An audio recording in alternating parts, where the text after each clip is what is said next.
मनमोहन सिंह के अंतिम संस्कार की व्यवस्थाओं से कांग्रेस नाराज, आरोप परिवार के लिए सिर्फ 3 कुर्सियां रखीं। दरअसल पूर्व प्रधानमंत्री डॉक्टर मनमोहन सिंह के स्मारक विवाद के बाद अब कांग्रेस ने उनके अंतिम संस्कार की व्यवस्था को लेकर सवाल उठाया है। कांग्रेस नेता पवन खेड़ा ने कहा कि डॉक्टर मनमोहन सिंह के राजकीय अंतिम संस्कार में सरकार की तरफ से अव्यवस्था और अनादर देखकर हैरानी हुई। उन्होंने कहा कि डॉक्टर सिंह के परिवार के लिए केवल 3 ही कुर्सियां रखी गईं। परिवार के बाकी लोगों को कुर्सियां मांगनी पड़ी। इसके अलावा उन्होंने पीएम मोदी पर यह आरोप भी लगाया कि जब डॉक्टर सिंह की पत्नी को राष्ट्रीय ध्वज सौंपा गया और गन सैल्यूट दिया गया तो पीएम मोदी और मंत्री खड़े नहीं हुए। खेड़ा ने कहा कि डॉक्टर सिंह सम्मान और गरिमा के हकदार थे। इस अव्यवस्था से ये साफ होता है कि एक महान नेता के प्रति केंद्र सरकार की प्राथमिकताओं और लोकतांत्रिक मूल्यों में कितनी कमी है।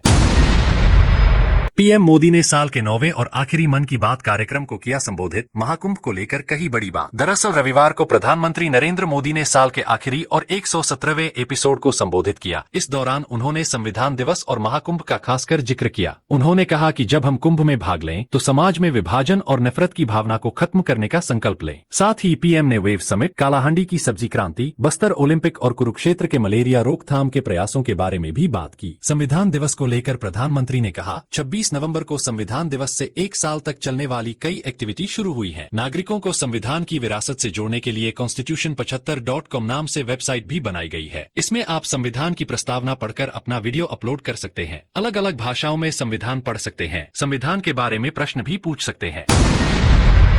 दिल्ली में भाजपा का ऑपरेशन कमल शुरू, बोले पूर्व सीएम अरविंद केजरीवाल। आगे कहा इनका फर्जी वोटिंग से जीतने का प्लान। रविवार को आम आदमी पार्टी के संयोजक अरविंद केजरीवाल ने प्रेस कॉन्फ्रेंस करते हुए भारतीय जनता पार्टी पर गंभीर आरोप लगाए। उन्होंने कहा, दिल्ली में भाजपा ने ऑपरेशन कमल शुरू कर दिया है। वे इस बार फर्जी वोटिंग के सहारे जीतने का प्लान बना रहे हैं। पिछले 15 दिनों में नई दिल्ली विधानसभा क्षेत्र में अचानक से 10,000 वोटर्स बढ़ गए। हमने चुनाव आयोग से इसकी शिकायत भी की है। आपको बता दें, केजरीवाल नई दिल्ली विधानसभा सीट से चुनाव लड़ रहे हैं। उनके खिलाफ कांग्रेस ने संदीप दीक्षित को उम्मीदवार बनाया है, जबकि बीजेपी ने अभी तक किसी भी सीट पर उम्मीदवार के नाम का ऐलान नहीं किया है। इससे पहले दिल्ली भाजपा ने आम आदमी पार्टी पर वोटर्स की संख्या में हेरफेर का आरोप लगाया था। दिल्ली भाजपा अध्यक्ष वीरेंद्र सचदेवा ने लोकसभा और विधानसभा चुनावों के मतदाताओं का डेटा शेयर करते हुए दावा किया था कि लाखों अल्पसंख्यक मतदाताओं के नाम वोटर लिस्ट में जोड़े गए हैं।